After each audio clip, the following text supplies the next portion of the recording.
Decía, tengo el gusto de presentar al profesor Masayoshi Morioka de la Ritsumeikan University, Japan. I present Professor Masayoshi Morioka. His paper is entitled The Deepening of Spiritual Life and the Logic of Double Negation, a Questioning of Human Existence. She exposes in English with sharing the screen. I read some data of the bio of the Masayoshi Morioka, who is professor and associate dean in the College of Comprehensive Psychology and Graduate School of Human Science, Ritsumeikan University, received Doctor of Philosophy from Kyoto University in 2000. His main field is a narrative-based approach to psychotherapy and the cultural historical approach to the affect regulation and the mind-body problem, both in the East and universally. The most recently published papers are including narrative-based approaches in psychological research and practice. Many more publications he has. I leave the word to Masayoshi Morioka, who present this interesting paper. Thank you very much, Professor Morioka. Thank you very much. You introduced Professor Gonzalez. Thank you very much. Good morning, everyone. My name is Masayoshi Morioka, Ritsumeikan University. In Japan, it's Tuesday midnight, 0 to 1. So yes.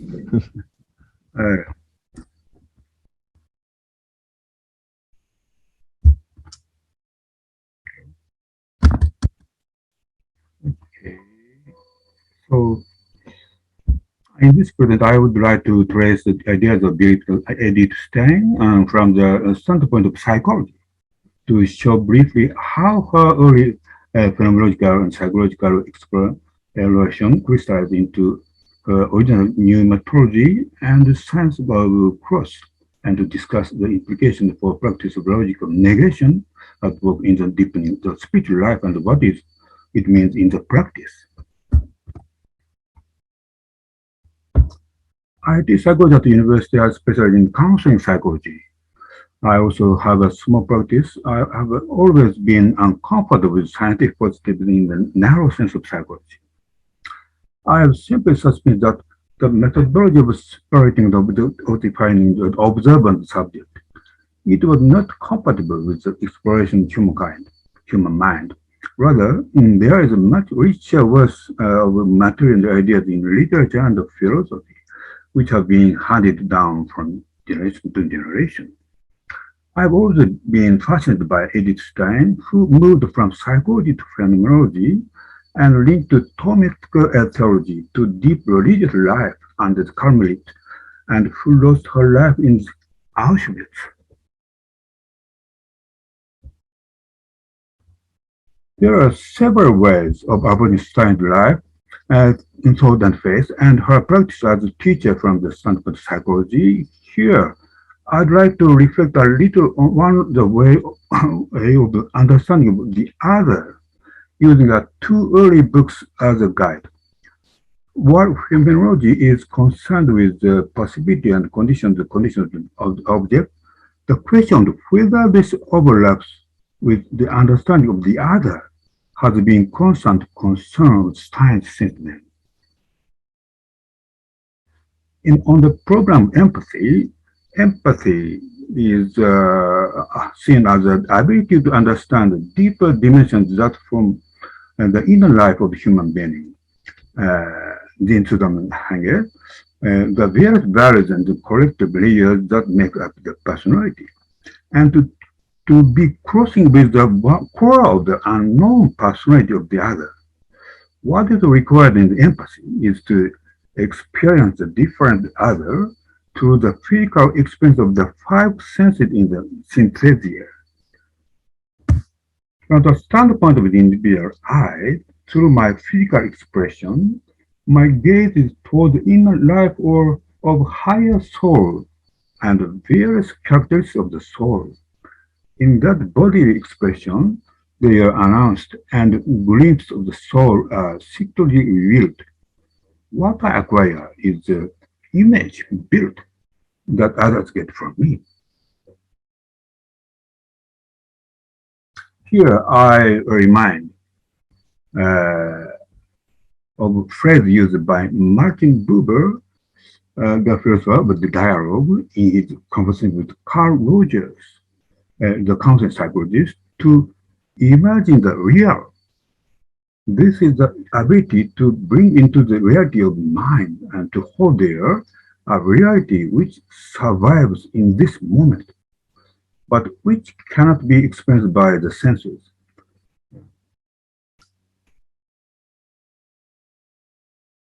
In the course of the dialogue, he recounts an episode which he says was one of the most important events he experienced in his life.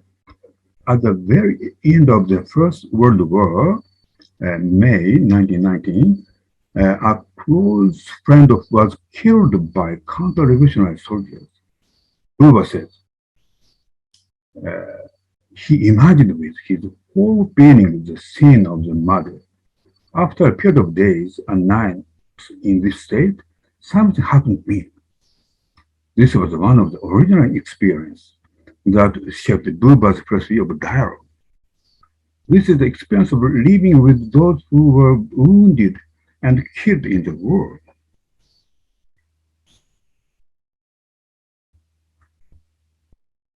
This is the experience that goes beyond empathy for the other and includes the potential to engage with the past and future of the other.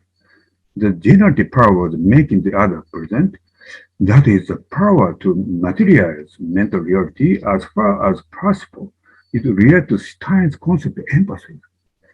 The approach to the other, including the spiritual dimension and acquisition of the image, is what Stein calls empathy. According to Stein, we are individuals with personalities, and only those who experience themselves as meaningful wholes can understand others, the unknown personalities. To do this, we must be prepared to surrender ourselves. I expose myself to others in that when the objectification of the self is accomplished in the state of suspicion of judgment, so to speak, what subject experience is the something of the subject. It is a moment touching the soul of the other, that which constitutes the inner form, and the subject transferred into the interior of the other, replace or fills the unknown and unconscious part of the self with unknown something of the other. This is synesthesia, which is made possible by surrender of the self, so to speak, through empathy. In this case, not only the unknown part of the other, but also the unknown part of the subject himself, herself, appears for the subject. Here, the subject experiences the self as a meaningful whole. In Philosophy of Psychology and Humanities, Part 3, of which deals with the issues of the individual and the community, Stein discussed on the basis theme in which communal experience is constructed within the pause of pursuit of individual interest and desires the immersion in the community. Stein explains the way in which the individual and the community find a mutual balance. The individual is required to go to the life of the community. According to Stein, this requires an open heart. Openness includes both an openness to the social world and an entry into the spiritual mental world. The human spirit is open to interaction with all people in the dimension of the inner life, apart from social relations.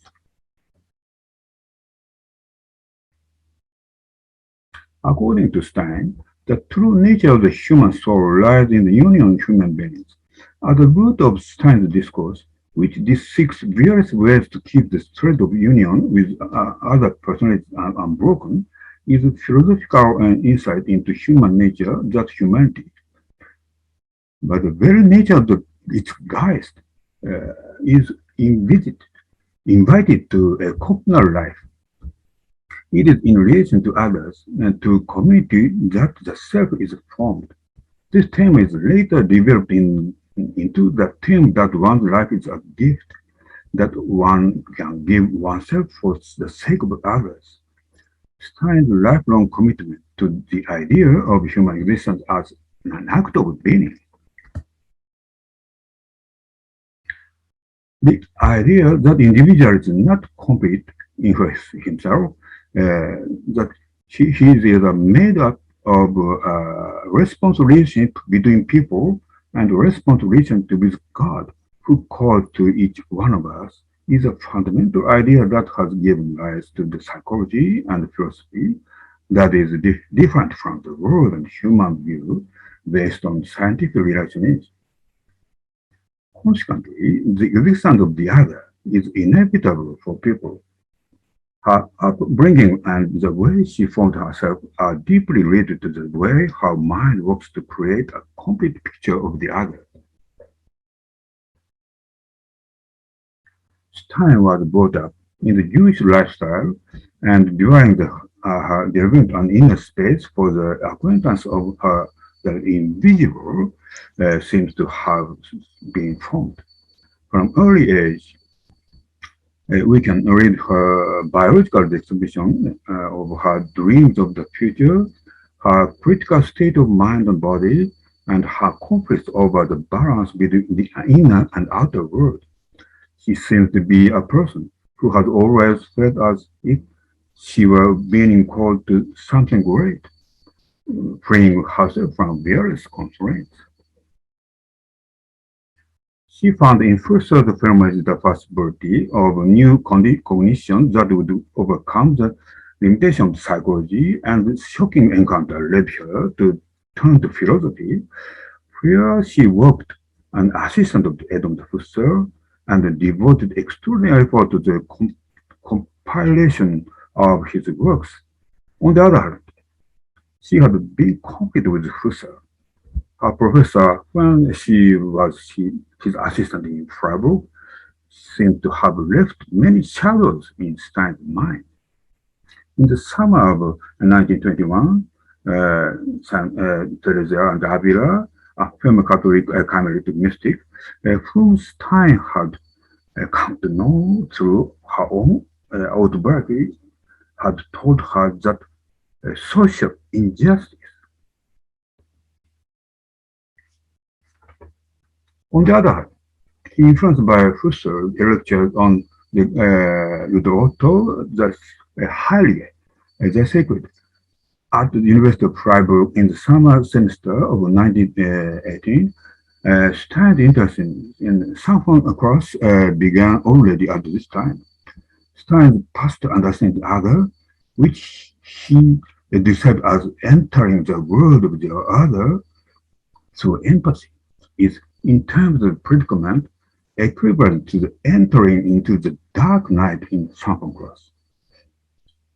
He immersed himself in the world of the other through self-annihilation and then returned to himself.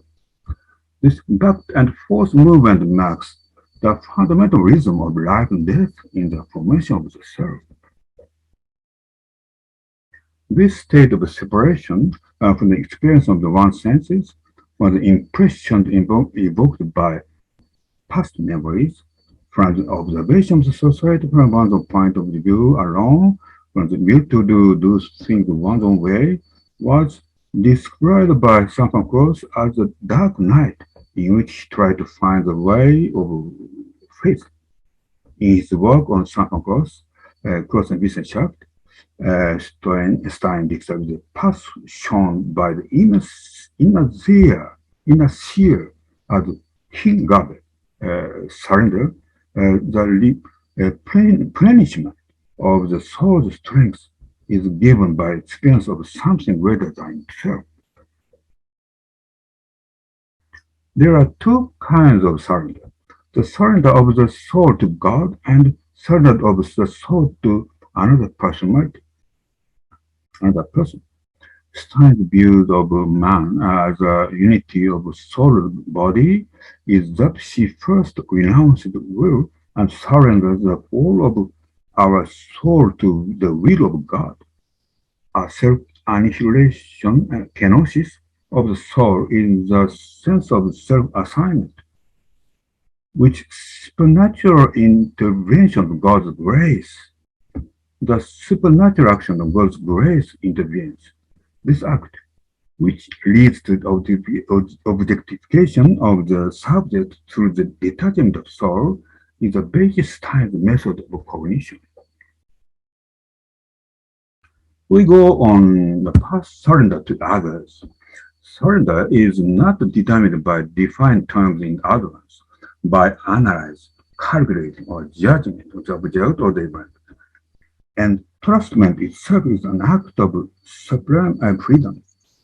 It tests the subject's ability to distance himself from those things that bind him, such as wealth, honor, and descent, which cause him to overshadow his unique inner nature. It is said that as soon as one is ready to accept these difficulties, one finds relief and sweetness in all things. If, on the other hand, one is selfishly caught up in something, whether divine or worldly, one is far from path of peace. Through this path of surrender, Stein expressed the possibility that at the level of spiritual mental existence, the body itself can transcend itself. Discussion. Part 1. The logic of negation for the creation. Stein's pneumatology is unique in the way it sees and lives the life of spirit in the context of correlation between mind and body, between spirit and matter. It does not dichotomize the mind and body, but holds that spirit and matter are not opposites. If we look closely at the reality of matter and spirit mind, we see that matter is transformed and reactivated by spirit. Stein located human existence as a total being at the interaction of matter and spirit. This is where her own logic of creative order operates. It gives birth to the next by dying and maintains the life of spirit by sacrificing itself as the activity of life. It is a logic mediated by negation. Through negation, in turn, we gain new affirmation. This view, the continuity of spiritual life, mental living, has something in common with logic inherited from the religious philosophers of East Asia.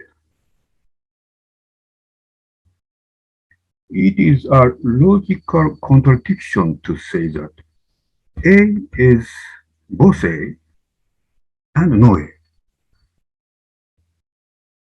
On the other hand, the Japanese philosopher Yamauchi Tokyo, who studied under Husserl at the University of Freiburg in 1920, may have he met her Edith Stein, based his work on the Mahayana Buddhist Nagarjuna's Muravada Karika, in Japanese Churon.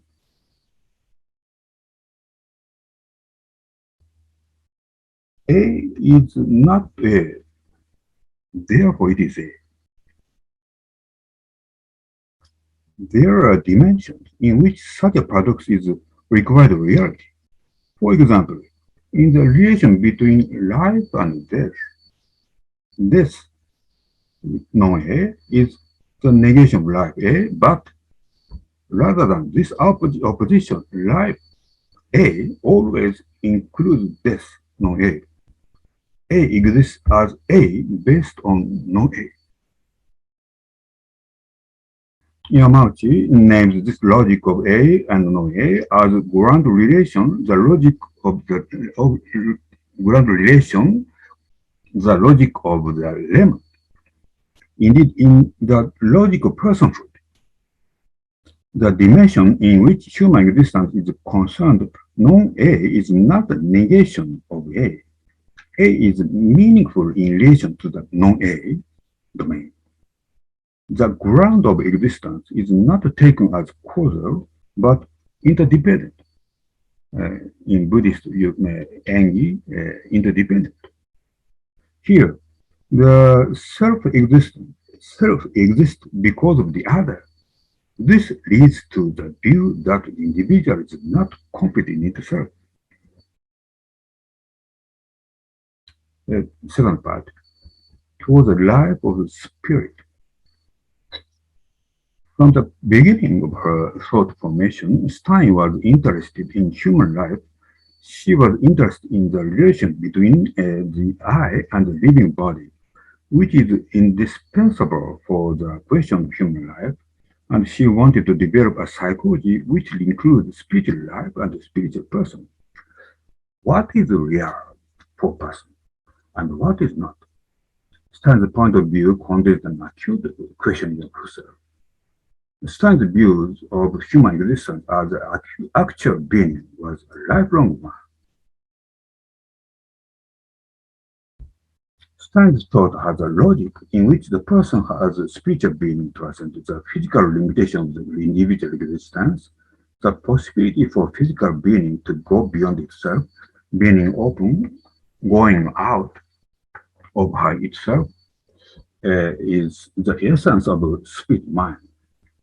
This kind of movement can be called vital participation. One's life is a gift. One can give oneself for the sake of others. This is a basic movement of vital participation. On the vital participation, Stein expressed the possibility for physical existence to go beyond itself. And conclusion. Self-annihilation kenosis is not the emptiness of the self. It is self-annihilation that involves death. In our relation to the world, there is a paradoxical fundamental movement away from the self, going out of itself, and yet dwelling within itself. And in self-surrender, loss of self, self-giving, the life in the spirit is revealed. The dynamics of the spirit works from deeper place within the individual self. With the recognition of the invisible forces within the human being, or what we call the inner form of the soul, is a major challenge for the psychology of the future. The invisible part of within man has been my power not only to give him the perception of nature, according to his nature, rational nature, but also to lead him into the realm of knowledge, which seems to go beyond nature. This recognition derives from Stein's profound insight into the limits of man's cognitive capacity. Thank you very much.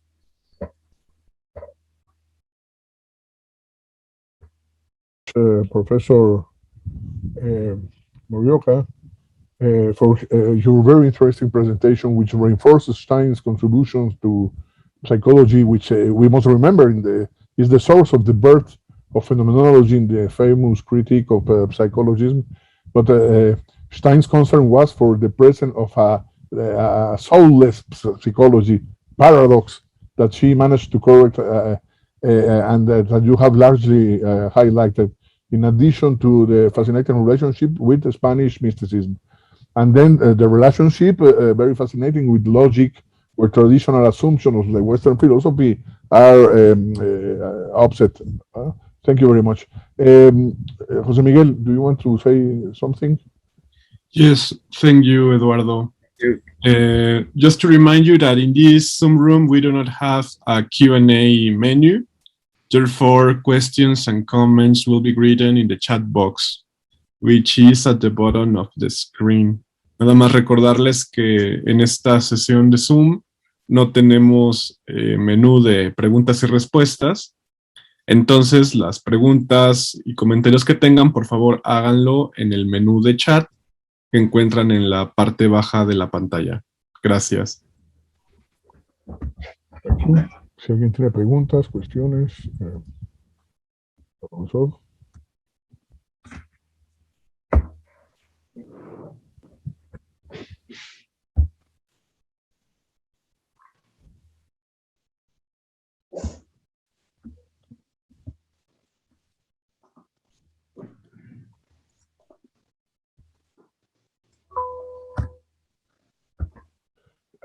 just in 1 minute, I want to ask to Professor Morioka just how widespread is Stein thinking in Japan? Because Husserl is evident, there are many it's a tradition, but in the case of the Stein, which is the reach of the thinking, the thought of Edith Stein in Japan?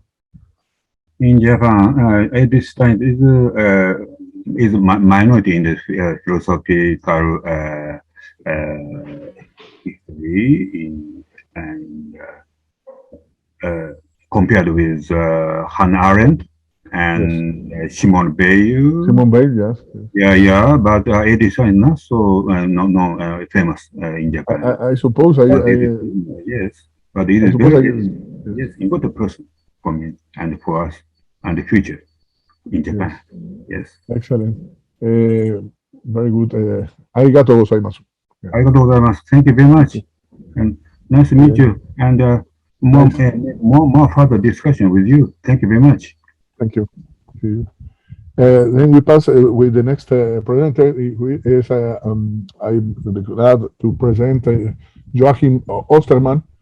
His paper is Making Sense of Being, Edith Stein's Philosophy and the Dialogue Between Faith and Science. Joachim Ostermann is a Franciscan, OFM, holds a doctorate in biochemistry from the University of München. After a career in universities and biotechnology companies in the USA and Canada, he changed course and became a Franciscan friar. His scientific research interests were the mechanism of intracellular protein transport and the use of proteomics to understand disease mechanisms. And now they are the relationships between modern science, the Franciscan view of nature, and Christian faith. He lives in Montreal as a member of the Canadian province of the Order of Friars Minor. Thank you very much, Professor Ostermann. You have the word. Thank you very much for the kind words of introduction, and I'm very happy to be here today and to share my thoughts about faith and science and why I ended up turning to the philosophy of Edith Stein, which really surprised me quite a bit because I hadn't really expected to find so many insights there. Now, this little bird there, it's kind of symbolic, both because I like the inquisitive look on this bird, who kind of looks at us and wondering how to make sense of its own being. And the bird brain at this stage really represents my personal understanding of the philosophy of Edith Stein. I'm very much a newcomer to this field, so I do apologize should I be saying things that you already know. And my real focus is going to be on the specifics of faith and science and how faith and science really is meant to help us to come a deeper understanding of the meaning of being, our own being, and of all creatures in the world. So here in the slide, I give you the specific problem that I'm asking myself in this talk and more generally. Eduardo, you may want to turn off your microphone because we can hear you.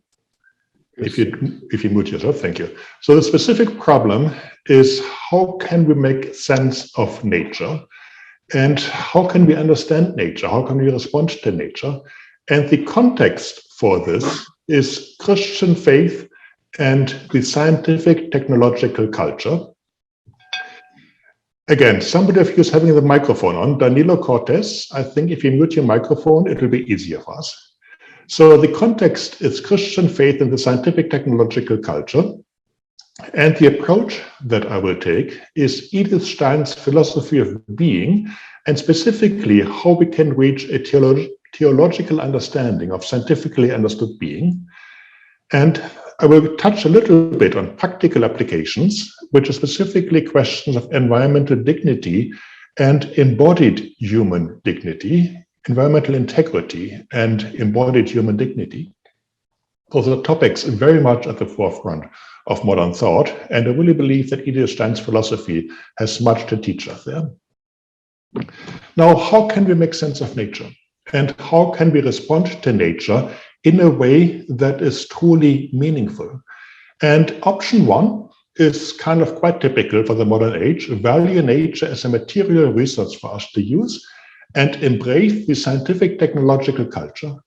But what does this teach us about the tension between life and the good life, That's, of course, an ancient question, but I do believe that the modern age has put a very specific modern argument into this equation, because we have understood so much more about the mechanics of life, that the mechanics of good life are more easily lost. And of course, we know that the scientific technological culture has done much damage. So it is not that easy as simply taking nature as a material resource. Then option 2 is also quite popular, embrace Mother Nature and follow your feelings. But this falls completely short of the reality of nature, which is not really so very maternal at all. I always wonder what kind of mother image people have who speak of Mother Nature. And feelings of this kind are irredeemably singular, and we cannot really move much beyond that. So the next option is to maintain nature in its original diversity and to minimize the human impact. But this makes sense of nature only through opposition to us. It is almost as if we would choose to live in a space station and look at planet Earth from the outside. But this is not our being. This is not our nature. This is not response at all. It's simply clear separation. So I really follow the phenomenological perspective of recognizing being as being known first as human being, and therefore understanding natural being must be expressed in terms of understanding human being. And this permits us a teleological and even an enchanted understanding of nature, which is now possible again and necessary. And such an understanding of being can only be understood in terms of community and relationship. And any type of community and relationship must include relationship with God, because otherwise the community stands in isolation and has nothing to say to reality as it exists as creation. So what is the specific modern problem of Christian faith in the scientific technological culture? And faith and science are, of course, not in conflict, but the personal self is now standing in a disenchanted nature, in a nature that is entirely scientifically understood, and therefore has lost any theological understanding of her life. And I'm just dropping these two big names, Charles Taylor and Alasdair MacIntyre, to kind of point to two great philosophers who have addressed these issues at some depth. And Christianity is now caught between a polytheistic nature spirituality and utilitarian rationality, two polar opposites that we cannot really reconcile. But science remains very important because science demonstrates the depth of the rationality of being, but it needs a cultural and Christian inculturation, because by itself, science really conceals the reality of individual being. Now, there are two scientific reductionisms that we can propose in order to dig more deeply into the foundations of our knowledge. And there's the modern scientism, which is kind of taking science as philosophy. And in modern scientism, idealized mathematical being becomes the ground of all material being. And in this understanding of being, the human spirit is alienated. It's still there, it grounds individual persons, but it remains entirely detached from the mathematical grounded material being. It is a completely disconnected dualism that really cannot be logically completed, at least to contradictions left, right, and center.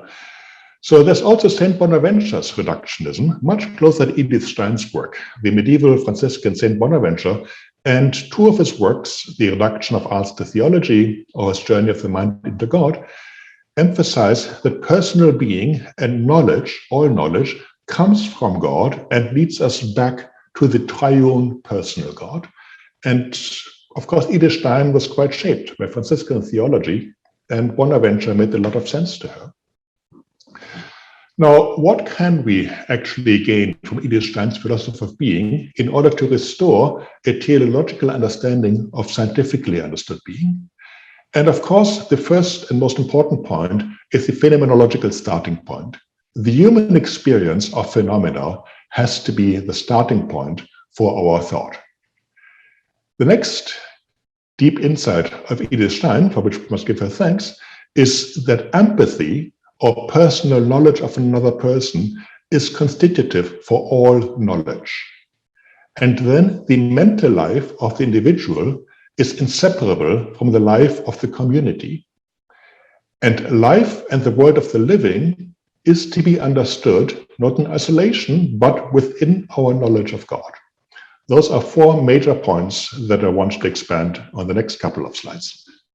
I will begin with the human experience. So skeptical empiricism, very popular amongst first-year philosophy students, or amongst science students of all ages, it can by itself not lead to certain knowledge. You cannot be skeptical of skepticism itself. You have to start somewhere and find certain knowledge, and skeptical empiricism, strict positivism, is not sufficient for any kind of certainty, not even in positivism itself. And the first principles of certain knowledge are always found in the human experience of reason. The basic philosophical principles of knowledge, of understanding that we already find in Plato and Aristotle are really not, they cannot be seriously doubted unless we abandon the project of reason altogether. The next point that the human experience gives us that cannot be forgotten and cannot be abandoned is that mentality, the life of the mind, and life in general, living beings, a living body, are real properties. They're not epiphenomena that can be lost in further investigation, but they're real properties that ask for understanding and not to be discussed away. Now, the challenge for moderns is particular that those of us who believe in physics, at least in a way of using it, have to acknowledge that the upward causality of physics is entirely irreconcilable with any kind of downward causality or irreducible emergent properties. There are a lot of emergentist philosophers, but they always end up with a basic metaphysical ontology that leads to contradiction, that are irreconcilable. And physics, knowledge in physics, is often overlooked, this little point, but physics really has no place for individual being in the traditional Aristotelian sense of ousia, of one being, possessing itself, so to speak. Physics only has totality or lowest components, but nothing in between. So this really rules out any kind of positivist scientism, and the human experience remains the best starting point for philosophical reflection. And modern science indeed presupposes these experiences, logic and individual being, by studying causes and beings in the plural. So making sense of nature really has to begin in the human experience of nature, and modern physics takes nothing away from that. Now I move on to empathy and knowledge. The human self is not the Lone Ranger reflecting in an armchair. Our personal self, our intellectual self, all of it comes into being through community. It is such a very basic aspect of our being that it mustn't be forgotten, and we owe Edith Stein a debt of gratitude for really bringing this to full attention. And empathy is not just a valuable human quality. Empathy is nice to have, but if you do not have it, you really cannot understand anything. I suppose you could understand mathematics, but that is as far as it goes. Any real understanding really is grounded in empathy, in the knowledge of another person, and therefore in an objective knowledge of causes. And without that, any kind of understanding is hopeless. And the human self has to understand itself as a living body and comes into being as a self and others through the life of its body. So my own bodily existence is the real experience of material being and matter in general. I know matter through the matter of my body and not through experiments in physics. And making sense of nature begins with understanding the living human body. Now, the complexity of the mental life is understood realistically and not idealized in Edith Stein's work. And this is a very important thing to remember, because from this she abstracts the being of pure intellect, but there might be angels, as she points out in her philosophical treatment of spiritual creatures, but we are not angels, we are embodied creatures. And our attitude to the world therefore shapes our thoughts, just as our thoughts shape our attitude to the world. So causality in her work is now understood very broadly, and it allows her to speak univocally of both physical and mental causality, so we can have a unified understanding.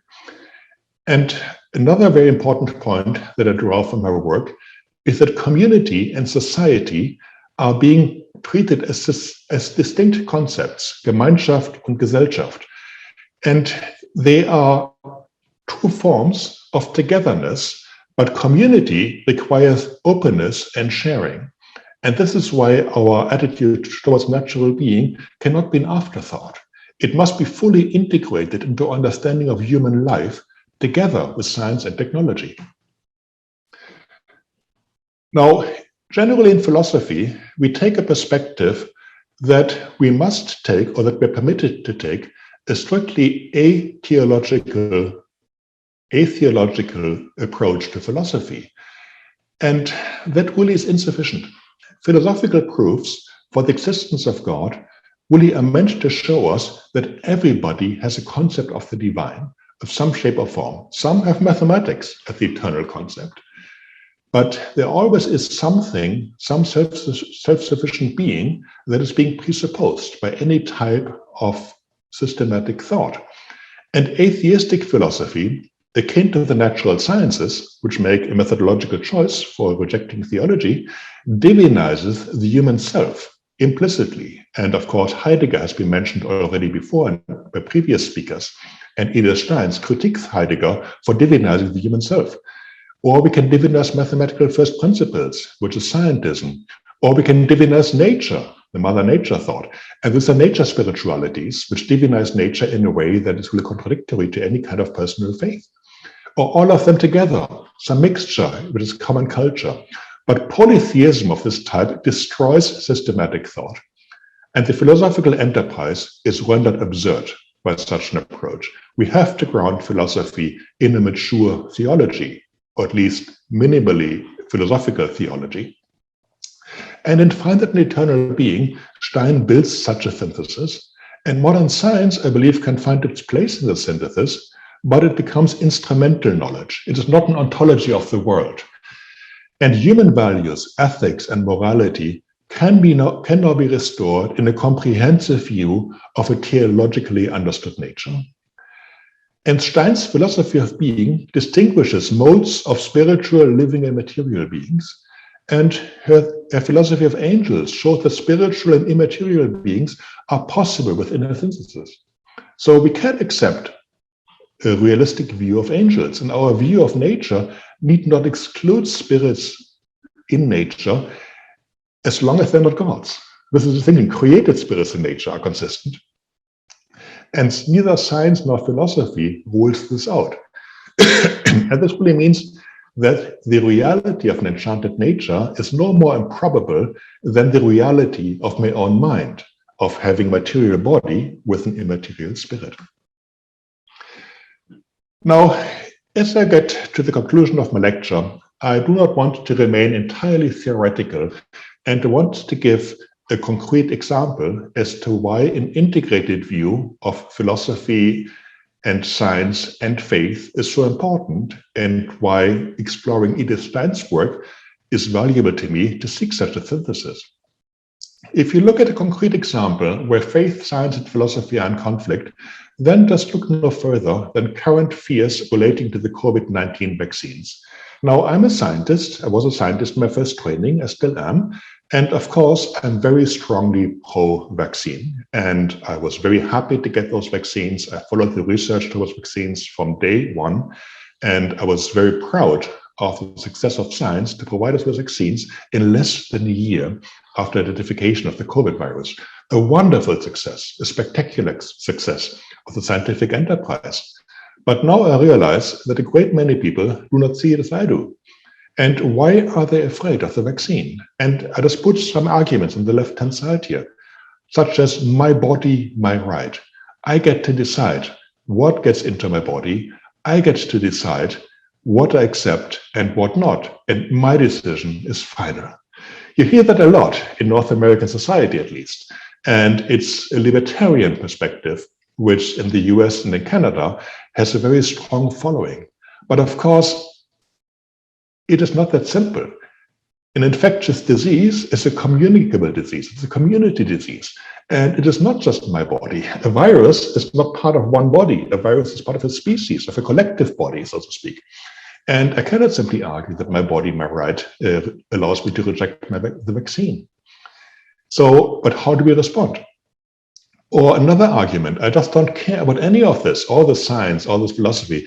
I just want to go back to live my life as I've always lived it. Well, the world changes, and new vaccines, new infectious diseases will come and will continue to come. We cannot ignore that the world changes.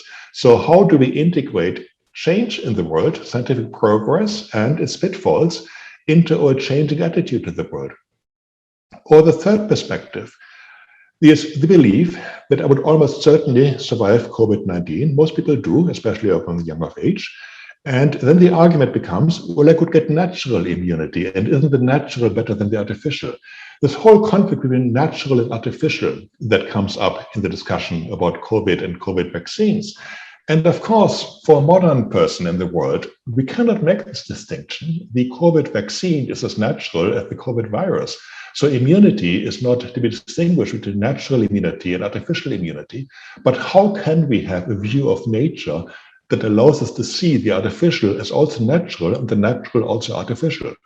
So we really need to ensure that our scientific technological culture values life as it is proper to human beings, not simply life as an abstract concept next to human being, but to truly enculturate human nature into human life and natural being, and place a vaccine and all technology into the context of human life understood in a scientific technological culture by beginning with the human being.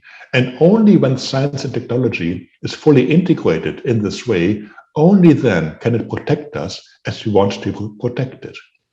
And of course, what is good, what truly is the ultimate and perfect good for human beings, requires to know humanity's ontological end. And this is why any type of atheological philosophy cannot answer the question, what is good, and cannot reconcile us with the good when multiple human experiences of the good come into conflict.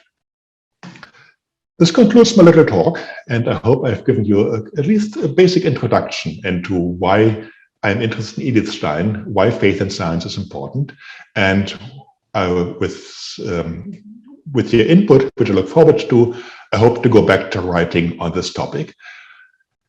You know that I'm a Franciscan friar, so just in very small type, I put on the right-hand side the Canticle of Creatures, St. Francis's Canticle to all creatures, to all creation, and how they all sing the glory of God. Making sense of being and Edith Stein's philosophy in the dialogue between faith and science is really meant to help me in my own research to study the metaphysics and the physics and the rights of creatures. My larger research topic is philosophical foundations for a Franciscan view of the scientifically understood world, and I thank you very much for having me invited to this conference today and to be given a chance to speak of my insights from Edith Stein's work on the dialogue between faith and science. Thank you very much.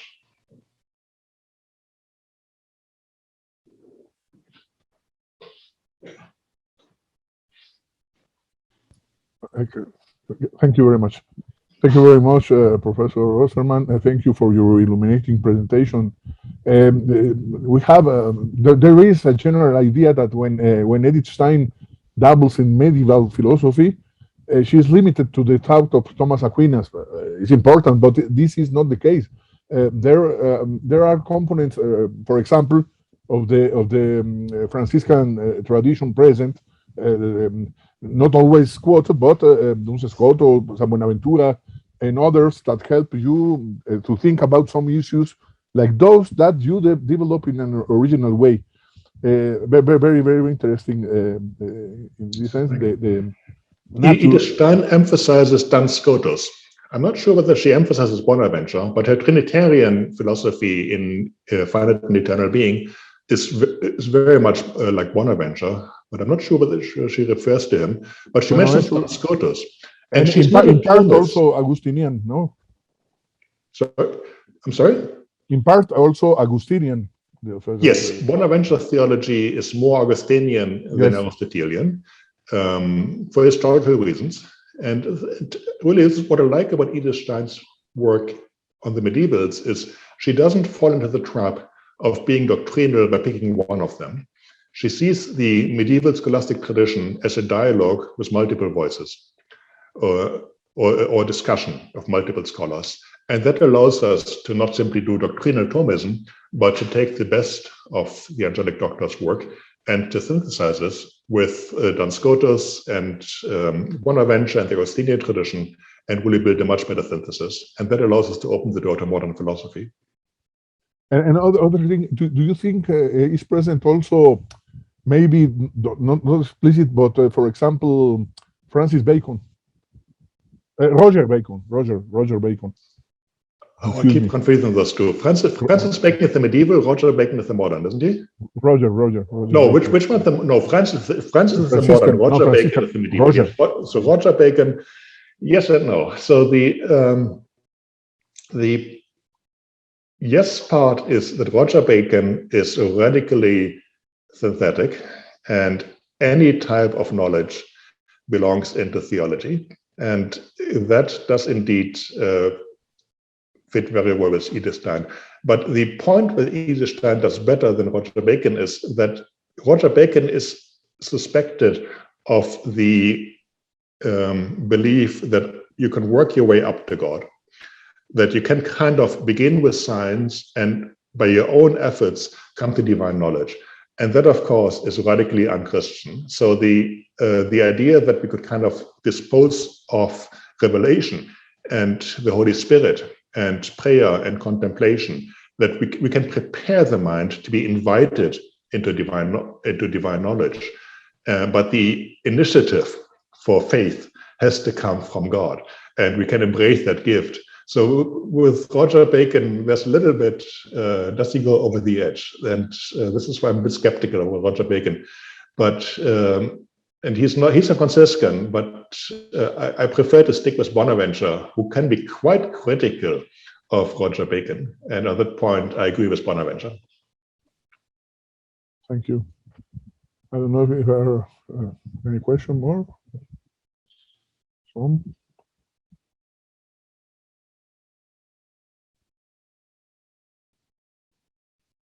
Thank you.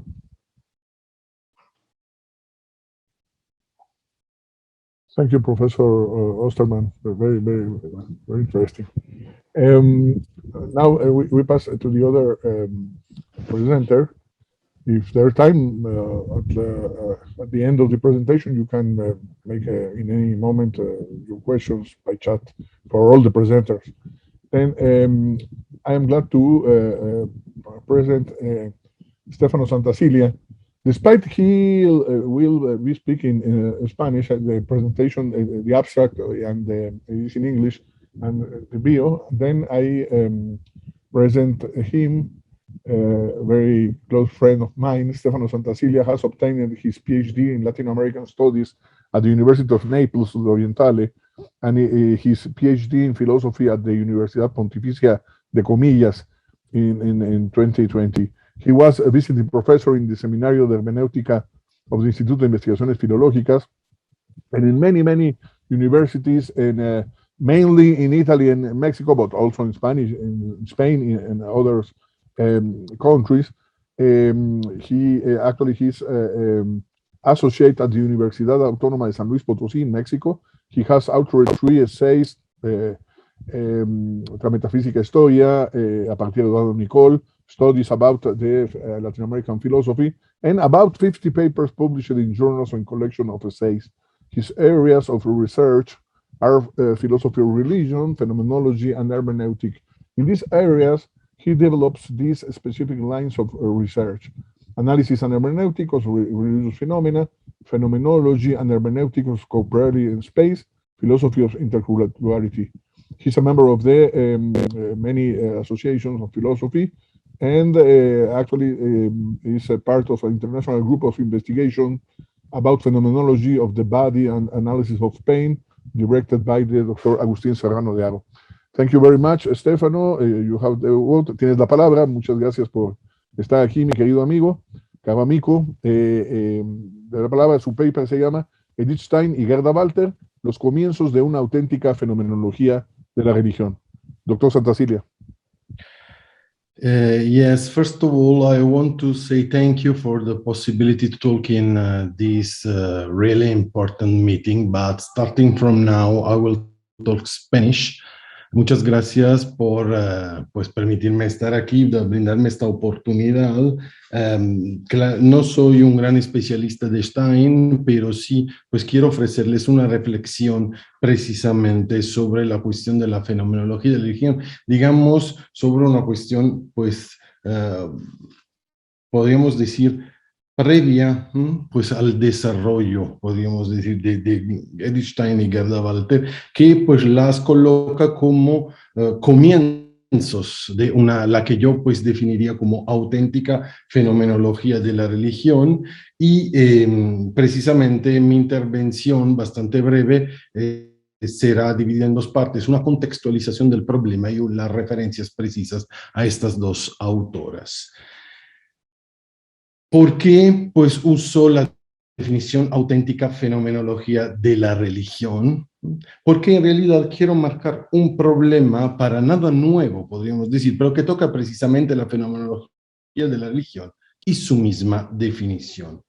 Uso como referencia entre las tantas, ¿no? Pues a la cual se podría efectivamente dirigir la atención, un texto de Juan Martín Velasco publicado en 1994, incluido en el texto Filosofía de la Religión, Estudios y Textos, editado por Manuel Fraijo, que lleva como título precisamente Fenomenología de la Religión.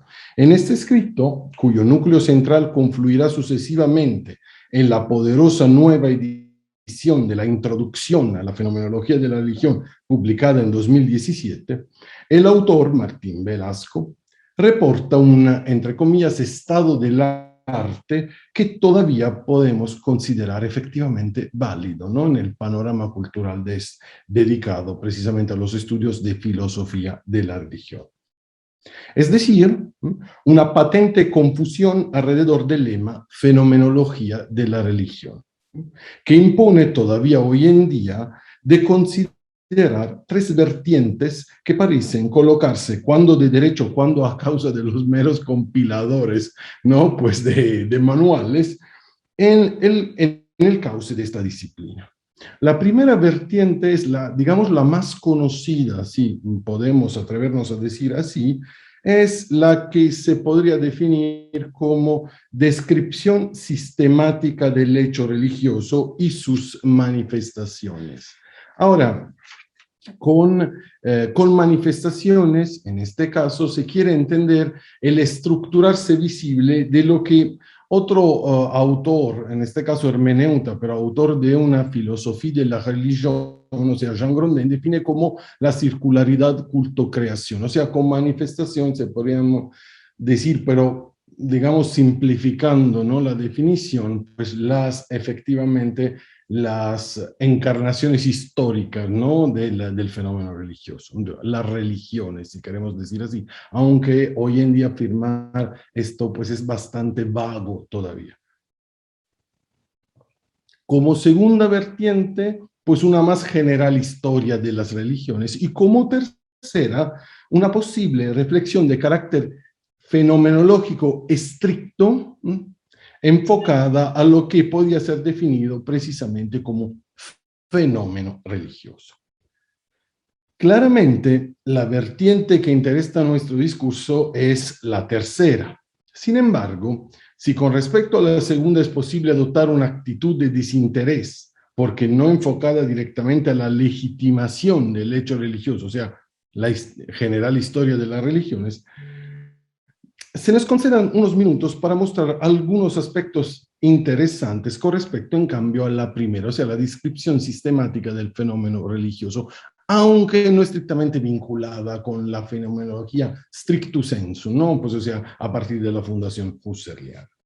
Para Martín Velasco, y pues nosotros, digamos, de alguna manera, pues recibimos esta indicación, el exponente más evidente de esta vertiente es Gerardus van der Lubbe, totalmente conocido por su texto fundamental, Fenomenología de la religión, o Fenomenología de religión, publicado en 1933, en el cual el mismo autor afirma dos cosas fundamentales, bastante interesantes. La primera, que no entiende hacer filosofía en el sentido de buscar una legitimación del fenómeno religioso, sino simplemente describirlo en su estructura fundamental.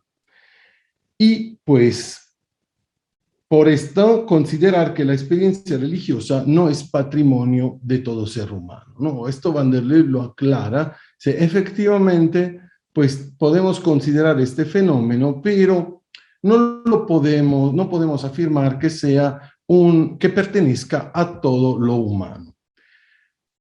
A partir de esta afirmación, pues digamos, despliega la otra. O sea, que para realizar entonces esta tarea, o sea, la descripción del fenómeno religioso en su estructura fundamental, se necesita una forma de, la palabra que usa Van der Leeuw es empatía, Einfühlung, que a lo mejor Enzo Paci traduciría, y en este caso me parece más acotado, intropatía con el creyente. O sea, para realizar efectivamente esta descripción de la estructura fundamental de la experiencia religiosa, se necesita, de todas formas, si no somos creyentes, una forma de empatía con el creyente. Y esto porque, y aquí tenemos una admisión fundamental del mismo Van der Leeuw, si no se da esta condición, no hay una auténtica posibilidad de comprender y describir la experiencia religiosa sin caer, en una forma de reduccionismo sociológico. O sea, si no tenemos la posibilidad de esta aproximación, de esta, o mejor dicho, cercanía empática, pues donde para empatía aquí Van der Leeuw no está haciendo referencia a nada de fundamentalmente fenomenológico, si pensamos en Stein, no, está hablando en realidad de una posibilidad de aproximación, de sentir cómo. Si no la tenemos, vamos a caer en el reduccionismo sociológico, o sea, al final no podremos de verdad describir la estructura fundamental de la experiencia religiosa, sino pues lo que nos quedará como posibilidad en realidad será la de hacer una sociología de las religiones. En este punto, en mi opinión, se puede notar una cuestión fundamental, o sea, sale a la luz una problemática fundamental. O sea, el hecho de que en realidad esta primera vertiente de la fenomenología de la religión, que solo quisiera quedarse dentro de una descripción sistemática de la experiencia religiosa sin ponerse el problema de una legitimación de la vivencia religiosa, en realidad cae en un cortocircuito. O sea, en realidad se presenta, pues me atrevo a decir así, se puede discutir, pero yo pues me arriesgo, se presenta como una forma depotenciada de la tercera vertiente. Van der Leeuw trata efectivamente de huir sin que haya aquí el tiempo de investigar y enseñar las razones profundas de esta, digamos, de esta fuga. ¿De qué trata de huir? De lo que efectivamente y únicamente puede legitimar el fenómeno religioso, evitando cualquier forma de reducción a otro tipo de experiencia. O sea, pues trata de huir precisamente de un análisis fenomenológico stricto sensu enfocado en la vivencia religiosa. Si, como afirma él mismo, la estructura de la experiencia religiosa implica un receptor, una alteridad que se manifiesta, que era recibida y que se manifiesta a partir de sí misma, y una interacción entre los primeros dos para que se pueda dar precisamente la experiencia del misterio, ¿no? Pues como lo llama el mismo Van der Leeuw. Entonces, esta experiencia empática de la cual está hablando es lo que permitiría analizar la experiencia como si la estuviera teniendo yo mismo. El problema, pero, queda en la manera en que consideramos esta empatía, porque si la rebajamos a una mera forma de aproximación analógica, sin quitarle el valor, ¿no?, a una forma de este tipo, entonces no logramos escapar de la reducción de la experiencia religiosa a una forma de experiencia similar que pero pues, pierde su originariedad. En esto está el cortocircuito precisamente del cual yo hablaba antes, de la descripción de Van der Leeuw, que tomamos simplemente como ejemplo posible, ¿no? Pues de la primera vertiente, pero que queda seguido por otros autores. Se encuentran hoy en día muchos textos publicados con la definición de fenomenología de la religión, que fundamentalmente consisten en mezclas entre una perspectiva sociológica y historiográfica sobre las religiones mismas, ¿no? La introducción, pues, de una dimensión empática parece esconder la necesidad de asumir la cuestión de la legitimación de la experiencia religiosa como experiencia autónoma de la conciencia, pues, y de la persona toda.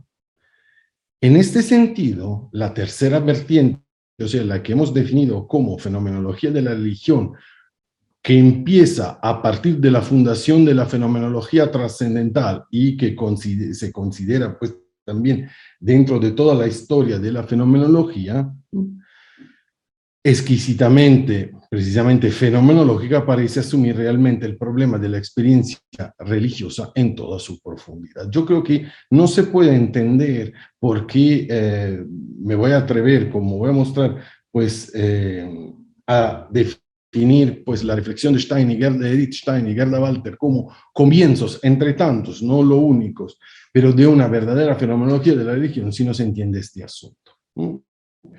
Se encuentran todavía, por ejemplo, estudios que tratan de usar la posición de Van der Leeuw y la de Stein como complementarias. En mi opinión, no es completamente posible. Porque precisamente la de Van der Leeuw no es precisamente solo de una descripción sistemática, sino deja abierto este problema. Ahora, dentro del panorama fenomenológico estrictamente entendido, hay varias voces que pues, se tendrían que tomar en consideración con respecto a esta cuestión. Entre los varios, por ejemplo, Reinach, Schiller, Hersch, Stavenhagen, hasta pues, el ilustre giro, entre comillas, giro teológico de la fenomenología francesa, sin olvidar todas las investigaciones relativas a la cuestión de Dios en el mismo pensamiento de Husserl. Para citar solo dos grandes nombres, uno es, pues, una de las protagonistas de este encuentro, precisamente sobre Stein, que es Angela Alesbello, y pues otro podría ser Emmanuel Lucet. Sin embargo, como anuncia el título de mi intervención, mi objetivo es subrayar cómo en este contexto el trabajo desplegado por Edith Stein y Gerda Walter representa un momento fundamental del comienzo de esta forma auténtica por buscar una legitimación de la experiencia religiosa. Y precisamente con referencia a la vivencia religiosa, con respecto a la cual hablará con más profundidad en este mismo congreso el colega y amigo Rubén Muñoz, Stein contestará asumiendo una posición estructural de carácter antropológico heredada directamente por Gerda Walter. Y creo que aquí esté precisamente lo que podemos llamar como comienzo original u originario de una auténtica fenomenología de la religión. O sea, del trasladar el eje de la cuestión de la experiencia religiosa no a una posibilidad, sino a una realidad estructural del ser humano, donde la cuestión no es ser creyente o menos, sino individuar algo que, pues, sucesivamente, en los pocos minutos que me quedan, llamaré el lugar, precisamente, de la experiencia religiosa. De hecho, la misma Stein considerará la experiencia religiosa a partir de un desplegarse como una apertura natural hacia una alteridad que la trasciende, ¿no? Pero se trata de una apertura constitutiva, fundamentalmente, que condiciona todas las otras vivencias. Entonces, no se trata de una mera posibilidad. La experiencia religiosa, la cual se puede luego encarnar en una creencia definida por un culto institucional o menos, se desarrolla a partir de una apertura fundamental que está colocada en la misma estructura antropológica del sujeto. Lo que implica un reconocimiento, pues, de un pensamiento originario de la divinidad que caracteriza esta misma apertura. Pensamiento originario de la divinidad, así como indicado, para dar una referencia bibliográfica, en Endliches und ewiges Sein. O sea, no se trata, donde se habla de esto en sentido teórico, ¿no? Pues también hay otros escritos donde la cuestión queda desarrollada desde el punto de vista psicológico. Pero la cuestión entonces no es fundamentalmente lo de creer o menos, sino de reconocer, para legitimar la experiencia religiosa, un lugar dentro de la estructura de lo humano. Podríamos atrevernos a decir que lo que está haciendo Stein y que lo que intentaba hacer también Walter es precisamente encontrarle una colocación dentro de la conciencia, de manera que, y aquí está la gran aporía, pues no sea más la conciencia que pueda constituir el sentido de esta manifestación, sino sea la conciencia que quede de alguna manera constituida por esta misma manifestación. Es un poco el problema que en su texto sobre la fenomenología de la religión ya deja, digamos, se vislumbra en las palabras de Jan Hersch, que efectivamente pues reconoce que a pesar de la necesidad de la reducción, el problema de la manifestación de lo divino dentro de la experiencia religiosa parece oponer una resistencia a este problema de la reducción.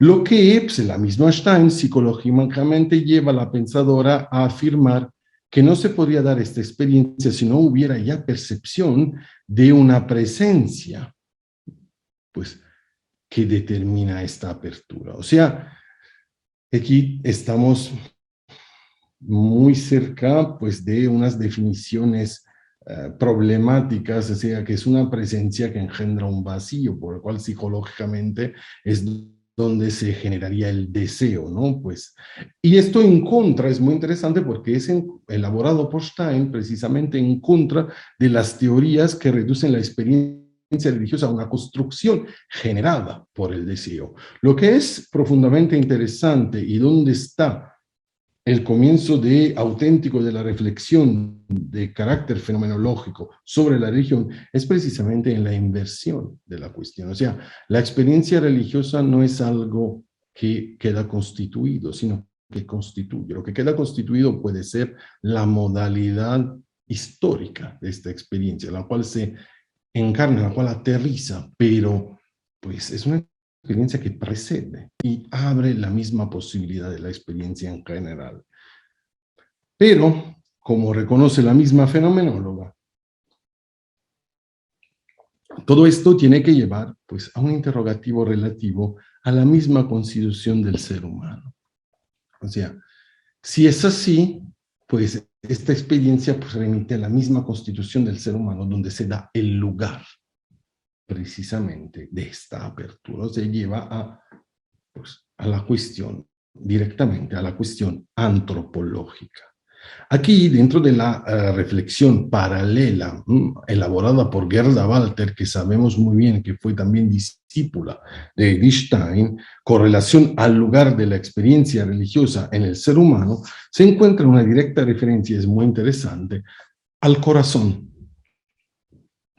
O sea, al lugar del corazón como punto desde el cual es posible darse de una experiencia de abandono no narcisístico, o sea, de una experiencia que de alguna manera pues, se resiste a la cuestión de la constitución por parte de la conciencia y que abre, pues aquí está un punto que conecta Stein y Walter a la dimensión del espíritu, ¿no? Algo que ahora mismo vamos a ver rápidamente. O sea, lo que acomuna efectivamente las dos pensadoras es la convicción de la primacía de una dimensión espiritual. O sea, la cuestión del espíritu, pero en este caso herederas de Husserl y toda su reflexión sobre la constitución de la persona, pero no tiene que ver simplemente con lo cultural o con lo simbólico, sino tiene que ver precisamente, incluyendo las polaridades psíquica e intelectual, pues con una apertura hacia una alteridad fundamental. Y es la misma Stein en reconocer el espíritu como un emerger desde sí mismo, pero es precisamente este emerger que permite el reconocimiento del sentido del todo a través de la apertura originaria precisamente ya indicada. Mientras, en este caso, Walter parece confirmar todo esto afirmando que la esencia espiritual en su fenomenología de la mística, que la esencia espiritual del ser humano se encuentra precisamente en su...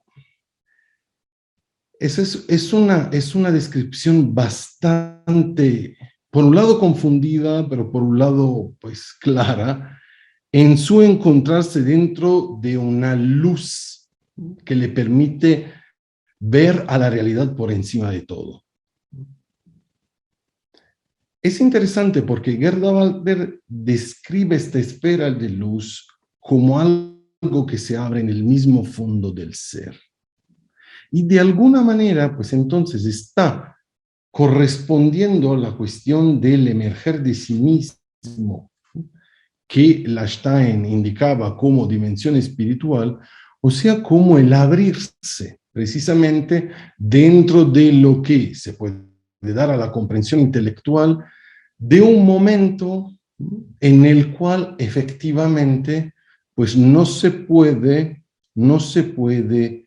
controlar la experiencia, sino pues es a partir de esta esfera de luz para Walter y de esta emergencia para Stein, pues que se abre la posibilidad del sentido del todo.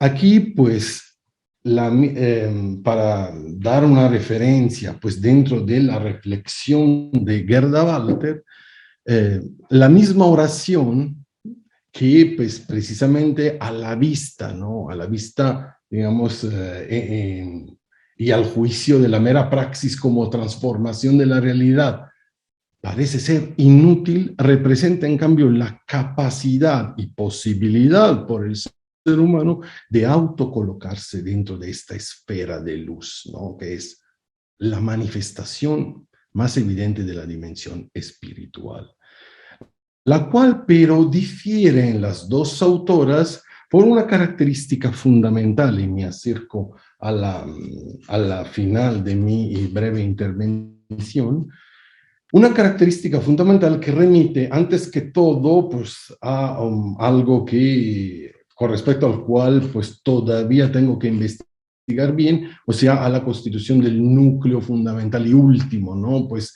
del ser humano, término que aparece en las dos autoras, pero pues donde en este núcleo pues es precisamente donde irrumpe la alteridad dentro, en el momento en que se da la experiencia religiosa para Gerda Walter. En cambio, para Stein, en este caso más vinculada a la lectura, ¿no? Del Castillo Interior de Teresa de Ávila, pues en este núcleo reside la apertura precisamente hacia esta total alteridad que constituye propiamente, podríamos decir, la experiencia religiosa. Ahora, concluyendo, pues lo que me interesaba más meter en luz de estas dos fenomenólogas y de estas dos estudiosas es precisamente el hecho de que en el mero desarrollo de la fenomenología a partir de la Fundación Husserliana,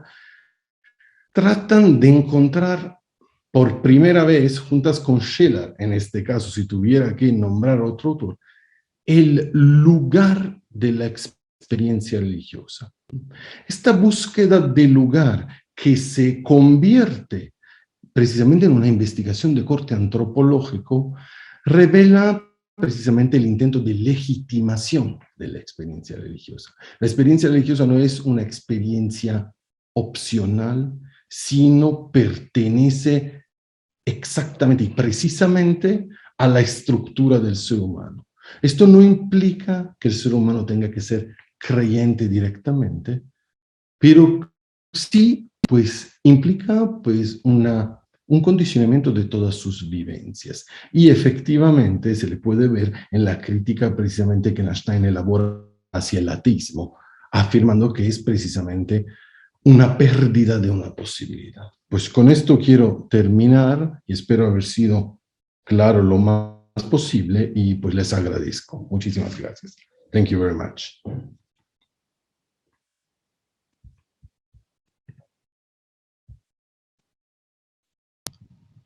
Bien, muchas gracias. Muchas gracias, Stefano, por la iluminadora presentación muy interesante, ¿no? El registro, la perspectiva en estas dos grandes filósofas que son, sin duda alguna, un referente del quehacer de las discípulas, en este caso las mujeres que conformaban el grupo de estudio de fenomenología al respecto de la religión.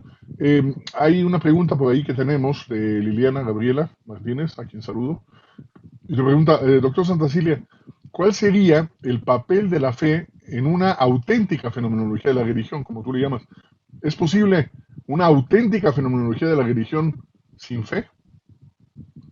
La pregunta es sumamente interesante. Muchas gracias, Liliana. Yo también te saludo y te agradezco el interés. Miren, para dar una respuesta directa, antes de la respuesta y luego la motivo, estoy convencido de que sí, por dos razones fundamentalmente, y que de alguna manera son las razones que tratan de desarrollar estas dos autoras. O sea, usando una referencia directa a Stein y Walter, es que ellas pues se dan cuenta precisamente de este punto. O sea, sí se hace una fenomenología de la experiencia de la religión, de la experiencia religiosa, perdón, a partir de la fe personal. Entonces, pues tenemos un problema. O sea, la experiencia religiosa es efectivamente una experiencia entre las otras. Pero podríamos aceptarlo, pero allí se engendraría, como nota un estudioso italiano, Stefano Bancalari, pues un problema de contradicción dentro de la misma experiencia religiosa, porque sería experiencia de una alteridad que no puede ser constituida por mí, ¿no? Y es el problema precisamente de cuando Stein contesta a la cuestión de la idea de que el deseo produzca, ¿no? Pues la idea de Dios. Dice, no, es al revés, es un vacío que está en esta apertura originaria que engendra el deseo de lo absoluto, ¿no? Entonces, ahora, pero, ¿qué entendemos por fe? Si entendemos simplemente, porque allá está luego el punto fundamental, si entendemos simplemente una creencia específica e individual, pues que puede ser precisamente la que tiene referencia con una religión histórica o con la idea de Dios en un determinado contexto, pues entonces pues puedo decir que una auténtica fenomenología de la religión, en mi opinión, puede, digamos, prescindir de este tipo de fe. Si en cambio entendemos por fe el hecho de que efectivamente hay una orientación que precede fundamentalmente pues toda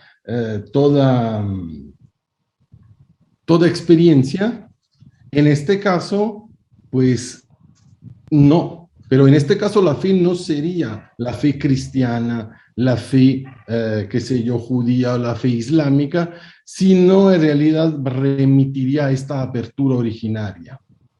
Entonces, por esto lo he dicho, pues es una palabra en este caso bastante problemática, ¿no? Dentro de una fenomenología de la religión. Pero mi idea es que no se puede hacer una auténtica fenomenología de la religión sin tratar, ahora no estoy diciendo que haya sido solucionado el problema, pero sin tratar de legitimar la experiencia religiosa como una experiencia autónoma, lo que Edith Stein y Gerda Walter intentan de todas maneras, ¿no? La que más, digamos, lo tiene claro como problemas más es Edith Stein, porque Gerda Walter luego, de alguna manera, pues se dedica a la cuestión de la mística y empieza a dar ejemplos muy acotados a cuestiones de experiencias místicas. Entonces, no es que no lo tenga claro, pero lo pierde de vista como problema fundamental. Pero en Edith Stein sí la cuestión queda clarísima y por eso tiene que estar dentro de la estructura de la persona. Y de allá toda la reflexión sobre la dimensión espiritual, porque si no está ahí, pues es una elección entre las otras. Y si es una elección entre las otras, no tiene una legitimación autónoma. Podrían tener razón todo lo que dicen que efectivamente tengo esta experiencia porque todavía no he tenido una experiencia diferente que la solucione. Entonces es producción del deseo, ignorancia de causas naturales, ¿no? Ese es el problema, ¿no? No sé si he logrado explicarme, Liliana, pero más o menos es un tema bastante complejo, pero la cuestión de la fe puede ser, digamos, enfocada desde estos dos puntos de vista. Entonces se trata de entender si es una creencia específica o si es una actitud originaria en este caso. Y para decirlo de manera totalmente provocativa, pero el lugar lo permite, es, si la entendemos como actitud originaria, pues estamos usando efectivamente una perspectiva bíblica. O sea, no existe realmente el ateísmo, existe el creer en el verdadero Dios o la idolatría, ¿no? Ese es un punto fundamental, ¿no? Perdón si me he tomado demasiado tiempo. No, no, muchas gracias, Stefano. Simplemente pasarte por ahí un mensaje no sé el nombre completo porque está el seudónimo, este acrónimo de la, pero dice interesantísima su exposición, Stefano Santacilia. Me ha dejado con mucho interés por investigar el fenómeno de la experiencia religiosa. Y creo que en general nos quedamos con esto, efectivamente nos deja el interés por investigar precisamente auténticamente de manera fenomenológica. Yo concuerdo contigo, lo sabes, ¿no? De la cuestión de que en realidad, eso es Susana de la Peña, la que manda la felicitación. En realidad, pues sí, yo siempre he sostenido que Van der Leeuw y Otto, por muy interesantes que son, que sí lo son, no hacen una fenomenología en el sentido real de la palabra, o sea, y del espíritu. Hay algunas herramientas metodológicas que pueden ser ahí, pero no lo sé. Y bueno, tú has entrado en una cuestión sumamente profunda de la cual pues ya tendremos oportunidad de seguir platicando. Estamos sobre el tiempo, entonces muchísimas gracias. También Felipe de Jesús Rosales, candidato a doctor, y Liz Catherine, varios, pues te felicitan por la ponencia interesante, cuestionadora, efectivamente así lo es. Y muchísimas gracias, hermano.